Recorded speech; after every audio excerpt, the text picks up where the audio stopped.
This is WBSM On Demand. Good morning. Good morning. Beautiful day out there. A little chilly. My guest in this hour is Shane Burgo. He's got caught at the bridge. He's coming from New Bedford.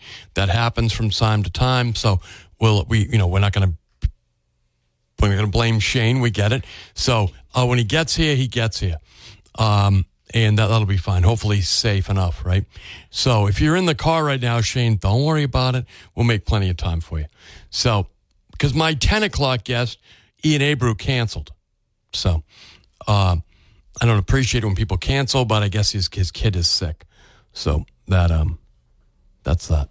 So anyway, we'll talk to Ian after the election, I guess. Anyway, so Shane Burgo is going to join me here. Did anybody see the city council meeting last night? So the city council meeting last night was the special committee on housing and homelessness, and Shane Burgo is the chairman of it. There were some fireworks. There absolutely were some fireworks. And we'll ask Shane about that. The hopefully before the program is over, the clip will be available. I know they do a great job down there at New Bedford Cable Access.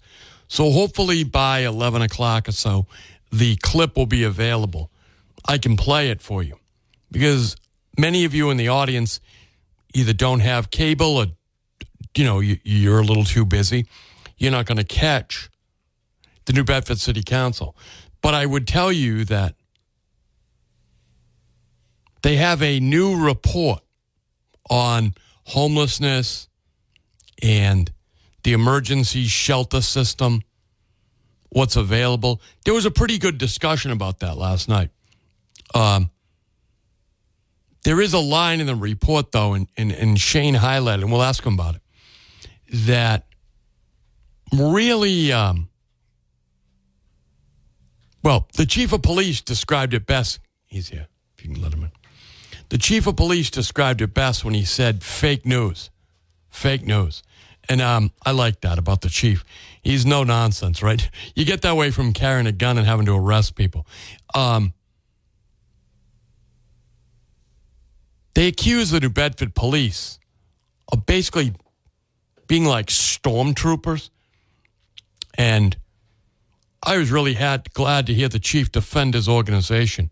Sean Oliver gave the chief the floor, brought him up to ask the question about this quote in the report. And so it was good the chief said, no, it's fake news. It's fake news. Anyway, folks, we're going to be joined by Shane Burgo now. We're going to take a quick break. We'll be right back.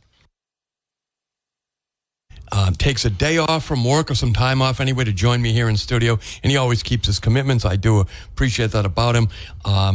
Good morning, Shane. How are you, my friend? I'm wonderful. Again, I apologize for... Nobody controls the bridge, Shane. Slept a little bit longer than anticipated, and then, obviously, by the time I got to the bridge, it closed. I said, got to do that pit maneuver to get around down Route 18. You're fine. You guys had a late night, a little bit? Yes. You're the chairman of the housing committee. Talk a little bit about that, Shane. What was last night about? Yeah, so last night was, I think, a productive meeting. So. I'm always very impressed by Director Josh Amaral and his, I always say his marathon meetings. He gets up there and he, stands up there in front of the firing squad. Oftentimes I joke, taking all of our questions, right. Very calm, cool, collected. He's always very well versed, never knowing exactly what we're going to ask him, right. what we're going to throw at him. And he always is right on top of it. And in some very rare situations, if he doesn't know, he always gets back to us. So I always appreciate the work that he brings. You pointed out he was up for about an hour and a half last night. Yeah, he was right. up there for a while. And at one point, the clerk, Dennis Lawrence, brought him some water. Right. And at that point, we finally had him sit down. And the chief operating officer, Christina Connolly, came up to answer some questions as well to kind of give him a break. But, last night, basically we were looking to discuss the administration's next steps for the homeless. Obviously, we talk a lot about housing, which is important, which I think is a bigger piece, what I refer to as a long-term goal of solving the housing crisis and obviously in turn the homeless crisis. But I think we also need to look at more short-term goals to help those who are obviously out in the cold or even out in the heat. Because I also want to make that point too. A lot of times we focus a lot like, oh, it's getting colder out, we need to start really worrying about those sleeping on the streets. But we have to remember too, in the summertime when we have these really severe heat waves, people that are out in the elements, we need to make sure that we're taking care of them throughout the year. So that was really what last night's meeting was about, was really uncovering the TAC report, which is for the Technical Assistance Collaborative Group. Okay. So that's the acronym TAC, Technical Assistance Collaborative. So that's what we refer to as the TAC report came out. It's a 85-page document, which you can access online. It's very well in depth. They, met with different players, homeless, well, now it's called the Bristol County Continuum of Care, formerly the Homeless Service Provider Network. That's now a whole group in Bristol County. And also the unhoused population, the actual group that we're looking to support and not make unhoused, housed now. So, compile this report essentially to see how best to support these individuals and to get New Bedford in a situation where we no longer have unhoused individuals. We have Shane Burgo here in studio. He's the chairman of the Housing Committee in New Bedford. They had a meeting last night. There was a little bit of fireworks, I thought. Yeah, well, it happens from time to time, I Well, guess. that's good. Well, it depends on how you look at it. We try not to have any fireworks. We obviously in government we want to try to get work done, and I think we want. We had two meetings last night. I know there were two incidents. I guess you could say there were some fireworks here and there, but especially as the chair, you try your best to. That's I think the job of the chair is to keep things leveled and make sure things are in order. Sure. So anytime there are little blips or here and there, you're trying your best to get the ship back in order to say, okay, hold on, let's the get ship back in order. Yeah. So there was a quote in the report about the police that you highlighted. Yeah. So on page 29, I believe it was, there was a section of the report that talked about when they were interviewing the unhoused. And in the report, again, as I mentioned, it's very detailed. It explained like the different questions that they asked different unhoused individuals. It asked about like the relationship with the municipal government specifically. And one of the quotes it had mentioned was about how some of the unhoused individuals feel as though the city weaponizes the police. And, I had mentioned it just as a segue to bring up what's been going on in Fall River, which last night I referred to as a failure of government. And I use that as an opportunity to thank the Mitchell administration for not going down that avenue. Right. As I mentioned, that last night is that obviously I do critique the Mitchell administration often because I do feel that they have not acted and continue to not act as swiftly as I would like them to in regards to a lot of the initiatives I would obviously like when it comes to housing or homelessness.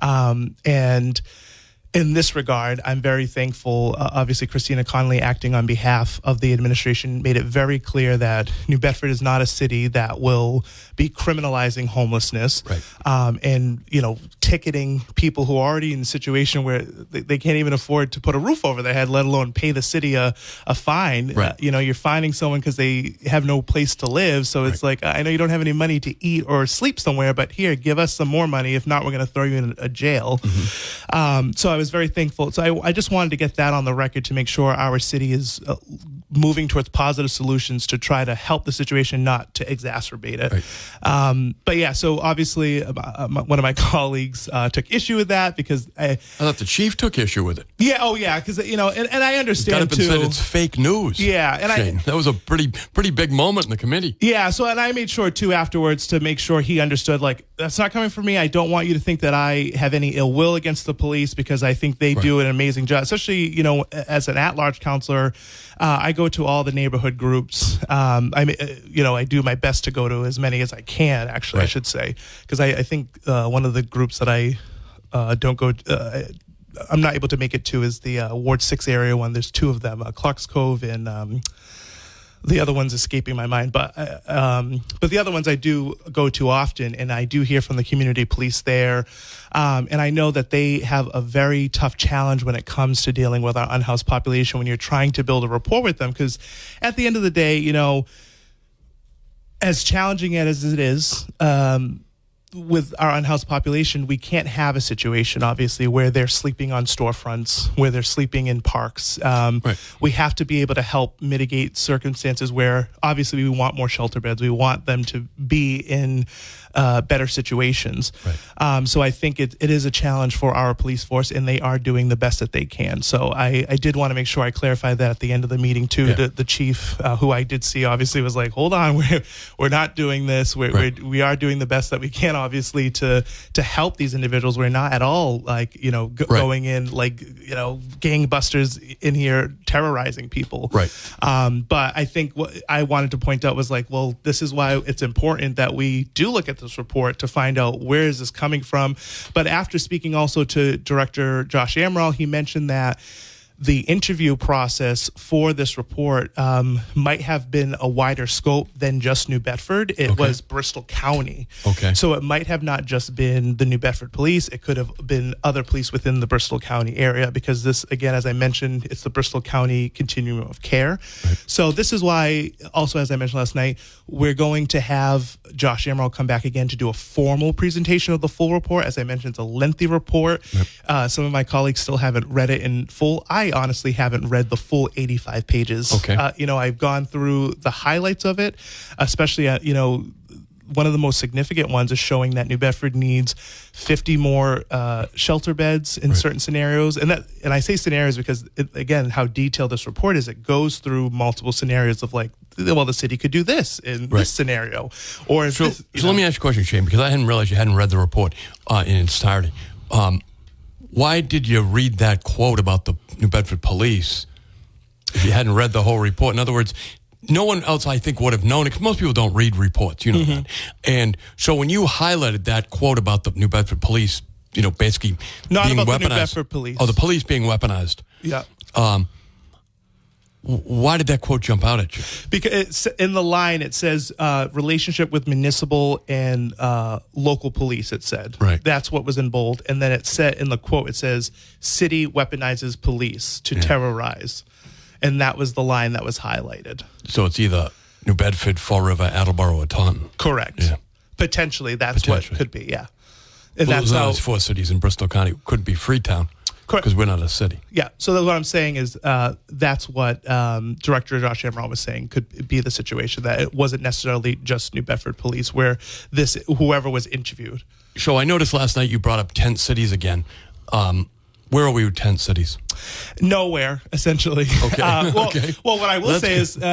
You're trying, though. In regards to, I think the question you're asking is the tent city, the authorized tent city that we're trying to afford. We're nowhere with that. Okay. But what I will say is that we have plenty of tent cities all around around New Bedford, and I want to just echo that statement, because I think a lot of times people misunderstand the fact that we have tent cities all throughout New Bedford. It's not something that I want. It's not something I think anyone really wants. Okay. But we have it, and so that was really where that motion. At least one person wants it. Well, I don't think anyone wants it. The honestly. people who are setting them up. I think they'd like to live like that, don't you? I honestly don't think that. I know we talk about people who have mental health issues who really don't want to be inside shelters because they, a lot of times, whether it's claustrophobia or other mental ailments that cause them to be fearful of being enclosed or being around other people. But I think if they had other alternatives or other solutions, they would choose that. But no, I honestly... maybe one person, I don't know, but honestly, I think it's a very rare occasion where I don't think anyone who wakes up and thinks, I want to go set up a tent in, a city. I know someone remarked like, I wish I could go set up a tent at a beach and that could be my, wake up in the morning. I don't think anyone thinks that. And it's very callous that someone would think that way. Camping is it's a huge industry, Shane. A lot of people enjoy camping. For a weekend, and I think, again, in those scenarios, you have access to running water, to clean food, to relaxation, to actual clean living. Right. And then you go back to your home. People aren't camping. I know that's a term I think Fall River used, but this is not a camping situation. But you want to set up authorized campsites. Yes, essentially. And what I mean by that is to offer a clean situation. So that way individuals can shower, people can use the restroom. Because what we're seeing now in New Bedford are people defecating in the streets. People are, abusing substances and leaving their used, dirty needles are being left out in areas. Garbage and other, paraphernalia are left all over the place. So this is an alternative where we say, okay, well, let's try to get you the resources that you need. Let's try to centralize a location where this way we can kind of contain the mess that is occurring in other places. And then also at the same time, for the fact that we don't have enough shelter beds, which this TAC report has shown, when we do see individuals sleeping in parks or at school playgrounds or in front of storefronts, when we say, hey, you just can't be here, you got to go somewhere else, and we don't have a shelter for them or a housing situation for them, we can say we have an authorized location for you to go to where there's health officials, a bathroom or any other facility for you to rest and get cleaned up, then there's a solution for you. But instead, our solution now is just to say, hey, you just can't stay here. I don't know what you're going to do. Just get out of here. The one thing that came out last night, you said actually, because John Mitchell is adamantly opposed. He sits right in that seat and is adamantly opposed to your idea of tent city, authorized tent camp. But you noticed last night that in an effort to compliment Christina Conley and Director Amaral, you said they're kind of sympathetic to you. I believe that's what I heard. Yeah, well, I think that, I don't know if it's a good cop, bad cop routine that they try, but I think during that meeting, Mitchell is a very strong personality. He has always been that way, I think. Most people are. Yeah. You don't change your personality, but anyway, go ahead. But it is sometimes difficult to have a conversation with him. I think I've said this on the air. One of my first interviews with you back with Councilor Pereira was Mitchell is a very his way or the highway person. Yes. And it's easy to be that way when you've been in office over 10 years. And as I mentioned before, as a city councilor or as a legislator in general, you have to rely on other people's votes. So you're used to working with a team and working collaboratively with people. Sure. As an executive of a city, it's just you. You're in charge. You're the boss. So he doesn't have to worry about working with anybody else. And really, when it comes to city council, if he can pick off a few city councilors, he's able to run run the city council in some cases. And I think that's why his growing frustration with the city council lately is that he hasn't been able to do that with us, which I've been very proud of my colleagues that have been able to stand up for our taxpayers, especially with this recent budget. I know a lot of times he likes to lash out at the city council and call us names and make us sound like we're stupid and we don't know what we're talking about and we don't pay attention and, we don't have the full-time staff that he has and we're not full-time like he is. But we do our due diligence and we work very hard. And some of you do more work than others. Yeah, I think that's a fair assessment. Sure. I think that's in any job you see. Yeah. I would say even in the mayor's office, some of them work harder than others when I try to make phone calls. Who works the hardest, do you think? I wouldn't, I like to say you I started work the down hardest. That road, not me. I work the hardest than anyone, right? That's why you should re-elect Shane Burgo, right? There we go. I'll do my own shameless plug there. But, I just think that this is why we, the relationship that we have with the Mitchell administration is really on him. And it's challenging because obviously when you look at it in the public's eye, it's 11 against 1. So of course you're more sympathetic to the one person. And I think I've tried as hard as anyone to try to keep that relationship as good as possible. But for me, it's, when I listen sometimes to your weekly, broadcast with him, I know I was very disappointed when I heard him say remarks like, I'm going to take the gloves off and, some very, disparaging things like that. Like, I don't want to hear from my mayor. And it's just disappointing because we can work collaboratively. Did you know he had gloves on? No, and that's what I think is surprising because I'm like, if this is you with gloves on, I can only imagine what Mr. Mayor with the gloves off would be. But it's just disappointing that, you would take this aggressive approach when you could be more collaborative and just talk to us. And that's the thing that I think is also funny is all the criticism I've received about not talking to him or reaching out to him with questions, but he has not done the same in regards to any of the other issues that we've had. Like, he has my number as well. I don't know, anytime he has any issues about votes or concerns, he's never called me about any questions about the budget. I know he's called my other colleagues. Okay. I know he's talked about that on this program. So I don't think he's ever concerned about any cuts that I'm making. But I don't know if that's because he doesn't care about my vote or... Well, $1 from the school department is not a lot to be concerned about, Shane. Come on, let's be honest. $1 from the school department. Well, I know. I don't know if we ever got to talk a lot about that whole issue. I would love to sometime. Maybe we'll schedule a time to come back on to talk about. Shane, I'm here 3 hours a week, I know. 3 hours a day. Yeah.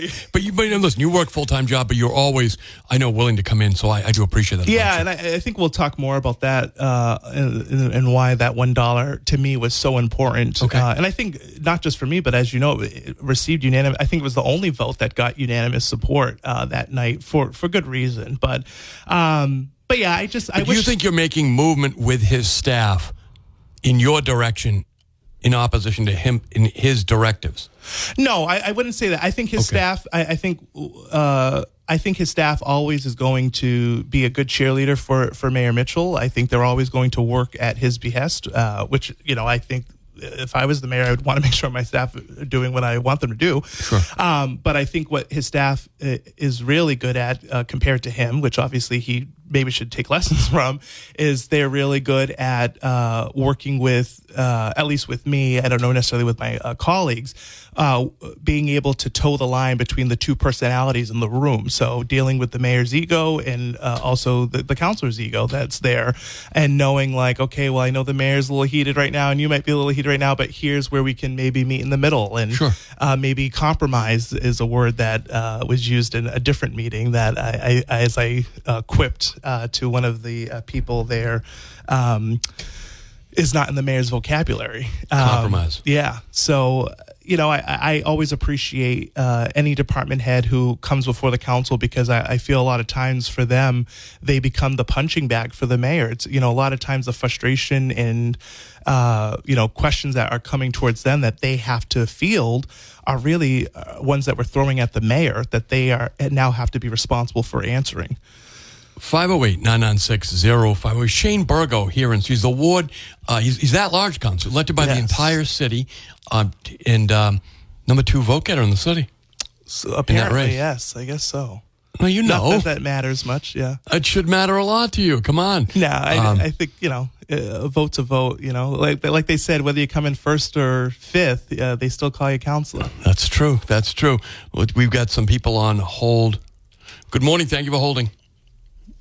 Good morning. There's nothing stopping Shane from calling the mayor when he's on the radio with you and asking him questions. And I'd like to see him get out and ask homeless people himself some questions.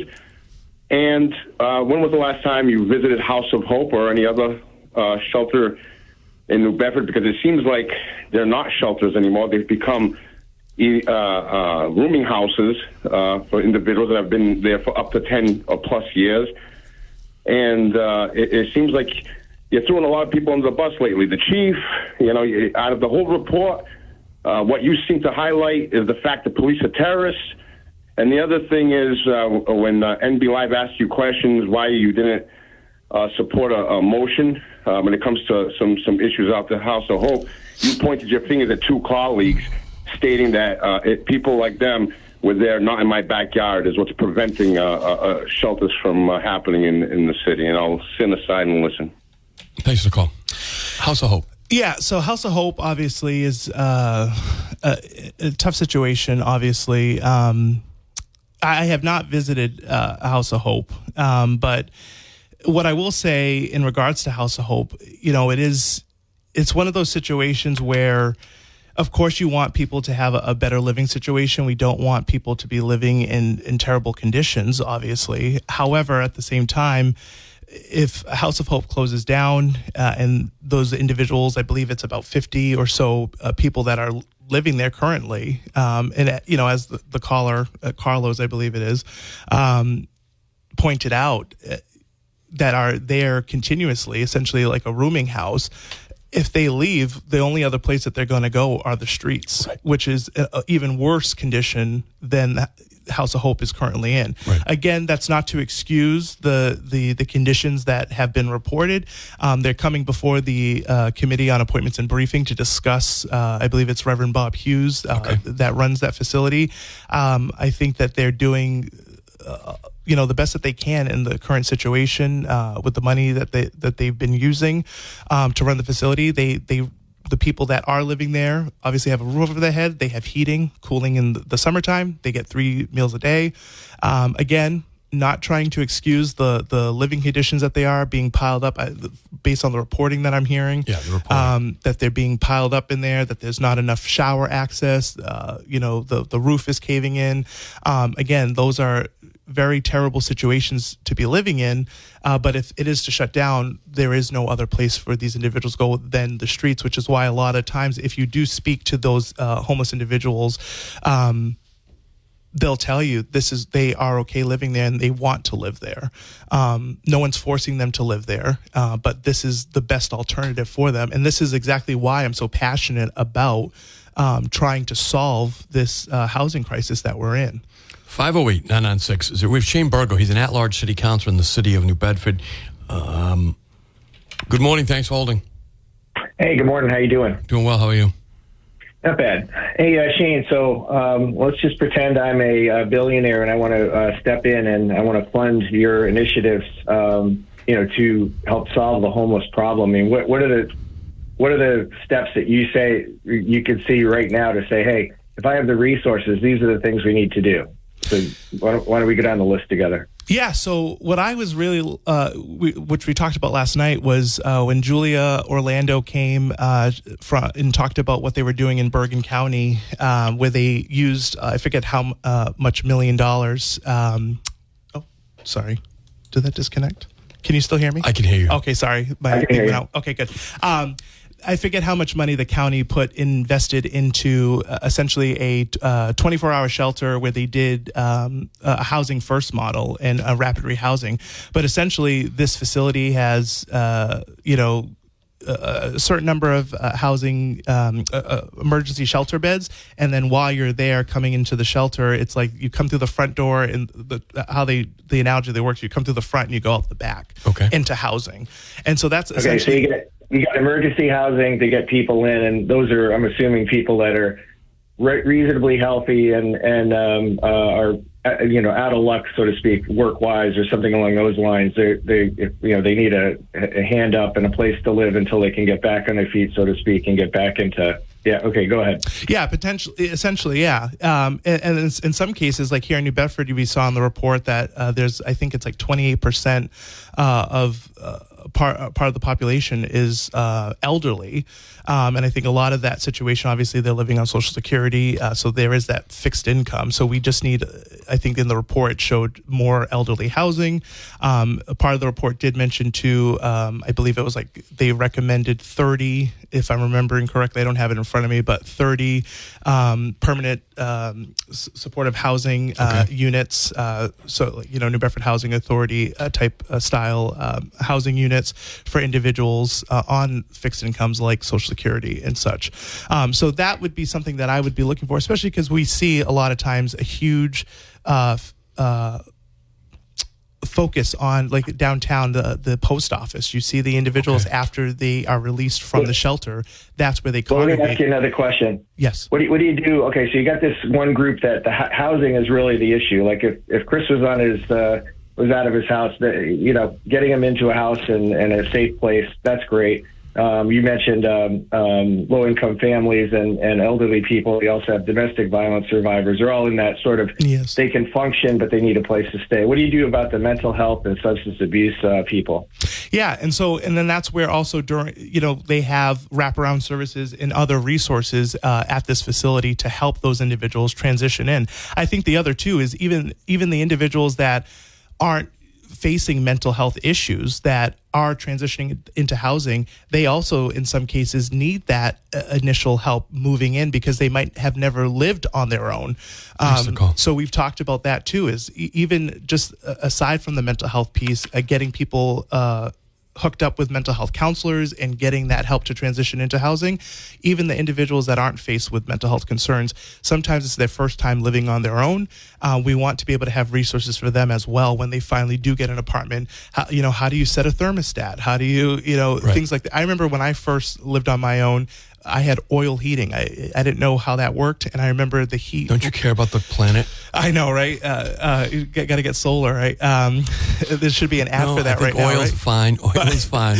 But oil ran out. The oil ran out, and I didn't have heat in the house. I was freezing. I said, "Oh my goodness!" And this was the middle of the night. I found out, about bleeding the line and all this stuff. Great things to learn when I do own my house one day. But so different things like that you might not think of when you're new and owning your own house, or new first time living on your own. So all of these different resources that we'd want to put into a facility like this to help people transition into living on their own. So we have Shane Burgo in the studio. We're going to take a break, and then we'll come back. If you're on hold, stay there. We'll take a break. Shane is good enough to take some time off from work this morning to join us. I do appreciate it, and he always keeps his schedule, so I do appreciate that. We'll take a break. We'll be right back. Committee meeting last night. He's the chairman. But we got elections coming. You just heard that ad for one of the Republican candidates running locally. You are a delegate to the national convention. You're a major league Democrat.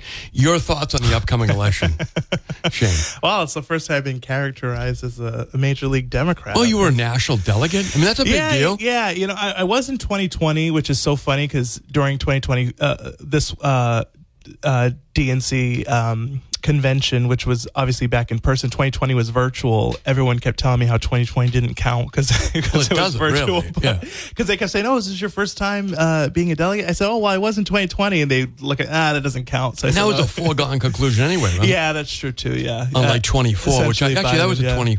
That was a foregone conclusion too. Well, yeah, we're all really behind Kamala Harris, obviously, which I was very happy for. The funny thing was, I was supporting. Well, I wanted to support Kamala Harris in 2020 when she was Kamala Harris for the people. Okay. That was her pitch back in 2020 when she first ran. But if you recall, she dropped out. I do. Well before we had the chance to even have the Massachusetts Super Tuesday. Right, yeah, she dropped out right away. So I was really angry. I remember texting my brothers about it, and they were mad at me in the first place because they were like, why the hell are you supporting this woman, Kamala Harris? Who is she are they anyway? Supporting?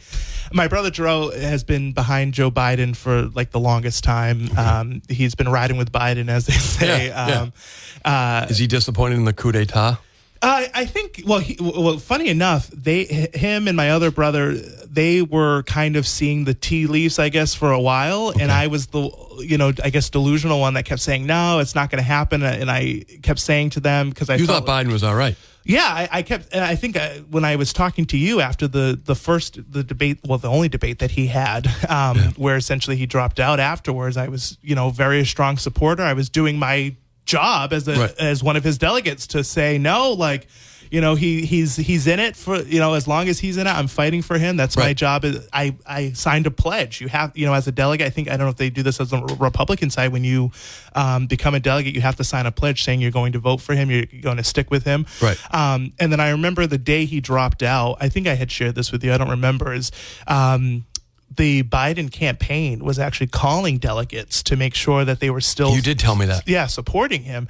And so that's why for me, I remember I was so shocked when the news broke out, because in my mind, I'm like, well, why did they call us to ask us if we still support him if he was going to make this decision? That's why to me, when people said, oh, do you think that they forced him out? And I said, no, I really think he made the decision himself, because even people in his campaign were shocked by it. They did not know he was going to do this. I think him and his wife, thought long and hard and say, yep, this is it for us. And obviously at the time, I did not think it was a good decision. I'll be honest with you. I thought that, America would not get behind a woman. We saw what happened in 2016. I did not think America was going to be ready and be as excited. Okay. But obviously I was wrong. I saw, obviously, at the DNC, I've seen so far, even leading up to this election, the excitement behind Kamala Harris. I don't even think that, and I think that's what's been so artful about this election and really about this campaign that Kamala Harris has been running, is they're not even paying, we talk a lot about identity politics, and she's not playing into that. She doesn't talk about the fact that she's going to be the first woman or the first black woman, the first Asian woman. Other people obviously talk about it all the time because it is historic and all those other things, and I'm going to talk about it, but she doesn't talk about it. Any doubt she's going to win Massachusetts? Oh, no doubt at all. No. I have no concerns about that. The down ballot races. Locally, we got a bunch of rep races up. Yes. I'm very who you excited. support? You were at Mark Sylvia's fundraiser, right? Yes. Mark Sylvia is the only candidate that I've officially endorsed. Oh, you endorsed Mark Sylvia? Yes. Yeah. Mark Sylvia was probably the first candidate out of the race, sure, even before the primary, that I supported. Because he didn't have a Democratic primary, right. So he was a very easy choice to support, not just because he's a Democrat. I had met him a while back, obviously as the Fairhaven town moderator. Right. He had invited us city councilors to a Fairhaven meeting, so we had gone to that. So that's how we first got to know each other. So just involved in that regard in local government, and just getting to know the work that he's been doing for Fairhaven and for the region in general. Obviously now getting to learn a little bit more about his history, his work with the Governor Deval Patrick, and he just has a wealth of knowledge, I think, in general. And it just kind of is funny to me because I think it parallels. He's your brand of Democrat. I would say so, yes. Yeah. And I think, honestly, Mark Sylvia is his opponent are really, it parallels kind of the race that we're seeing right now with Kamala Harris and her opponent. Explain that. Because we're looking at the experience, right? And so I was laughing at the debate that was held in Ward 1. Yeah. And, the moderator talked about, we have two candidates that have so much experience and all this work. And so they read Mark Sylvia's experience, which to me was super lengthy, all this experience in government. Right. In government, that has done so much work in government and currently in government. And then the other opponent who does have experience, but not as much held up to it. Right. And same thing now in the presidential race. You have Kamala Harris, who I'm appalled when people say, she's not qualified to be president. Do you think Mark Sylvia will bring the Shane Burgo agenda to the State House? I think Mark Sylvia will bring the Mark Sylvia agenda to the State House. Does that include rent control? I don't know what it will include. I think Mark. Well, you're his biggest supporter. Yeah, I think that Mark Sylvia is his own person. I think Mark Sylvia understands that we do have a housing crisis. I haven't talked to him about rent control. I don't believe that. But if he didn't support it, you wouldn't support him. No, I wouldn't say that because I know. For example, I don't believe, for example, Tony Cabral, I don't believe supports rent control, but I support Tony Cabral. I believe, I want him to be reelected. There are plenty of Democrats that I know do not support rent control. I don't support rent control. I support rent stabilization. But yeah. Semantics. Come on, man. Come on. Then that'll force me into a long explanation of why they're the same. Well, I want you to. We're going to ask, we're going to ask Shane the big question when we come back. We have to take a quick break though, folks. If you're on hold, stick around. We'll be right back.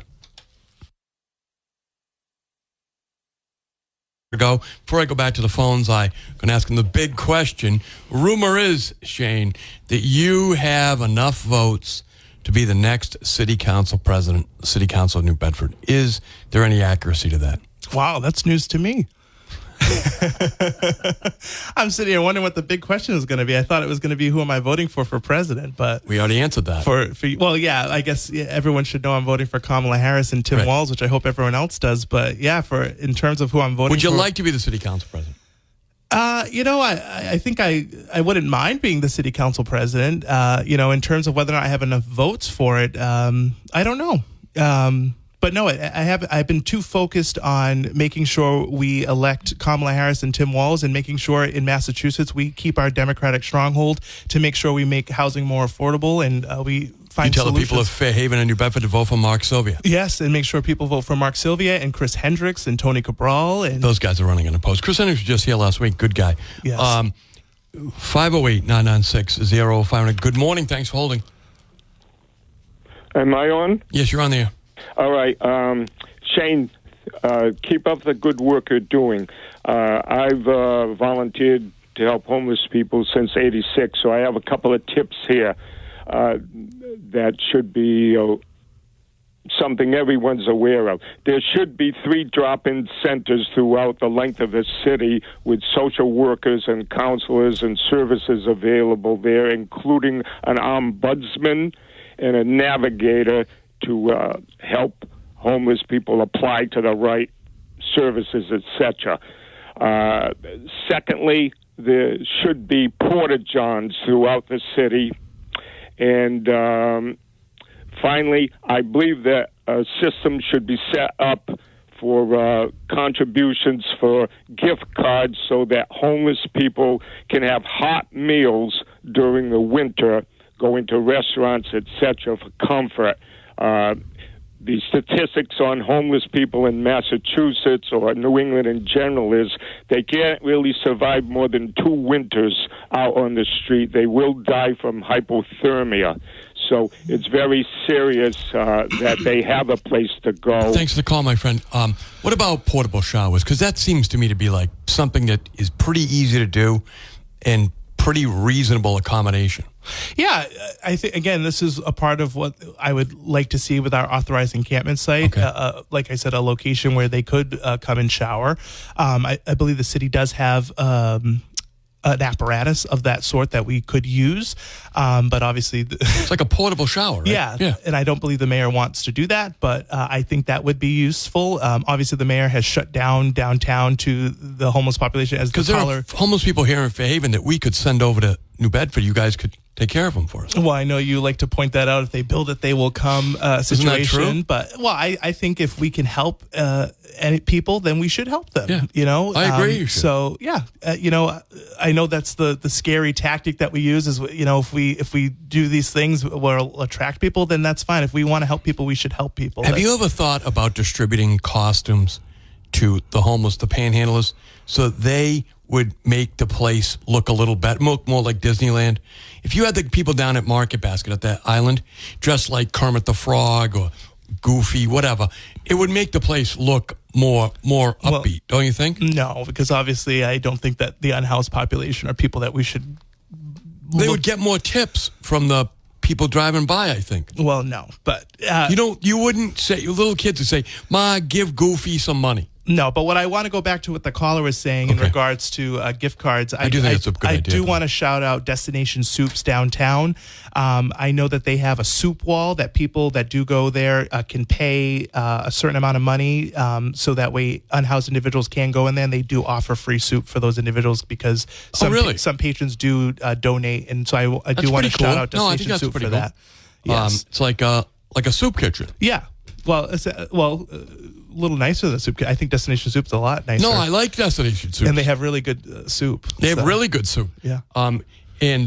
So if anyone wants to go down to Destination Soup and donate to their soup wall, I think they'd really appreciate that for our unhoused individuals.